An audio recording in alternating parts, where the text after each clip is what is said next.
армысыздар, құрметті менің оқырмандарым, және қазақ халқы, және біздің оңтүстік облысы Көшеров Нұралқан ағамызға осы үндеуімді жариялағым келіп тұр. Мен қаншама шындықты айтқалы, сіз білерсіз, білмессіздер, көп қысымды көріп келе жатырмын. Сол қысымның ішінде біздің басшымыз, оңтүстік Шәмші Қалдаяқов атындағы филармониямыздың басшысы Ғалымжан мырзаның да қаншама қысым көрсетіліп, маған концертке қатыспайсың, сенің киімің жоқ деп, және де маған махаббаттар жайында әңгіме айтып, менің ұятта болса айтайын, менің алдыма келіп отыр, мен сені иіскеуім керек деген әңгімелердің бәрінен өтіп келе жатыр. Бірақ, құрметті әкім мырза, осының бәрін сізді қолға алуыңызды өтінемін. Жалғыз мен емес, жалпы қазақтың қыздарының бәрі сондай басшылардың қол астында кетіп бара жатыр.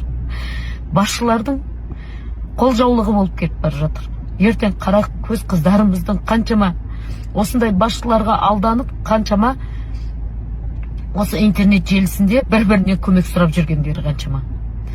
Ал енді мен сізді осы видеомнан кейін, мен осы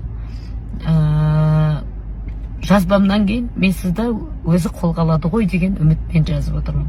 Мен сонымен махаббат құрмағаным үшін, және де мен шындықты филармонияда не бар не жоқ барлығын айтқаным үшін көріп келатқан қысымым бүгін шегіне жетті. Ақыр соңында мені сахнадан шеттетті. Болды, қатыспайсың, өйткені мен бұл жерде басшымын, өзім білем, сенің киімің жоқ, болды, қатыспайсың деген.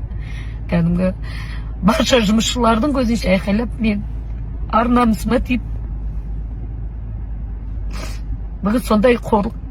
Енді мен ол мекемеден шығып кеткім келеді, бірақ мен 2003-тен бері сол мекемеде жұмыс жасап келе жатқаннан кейін, мен әлі де сол мекемеден пенсияға шыққым келеді. Осы жазбамнан кейін сізден өтініш, менің осы жазбамды бір ескере қараңызшы. Қазақ қыздары ретінде сізге айтып жатыр.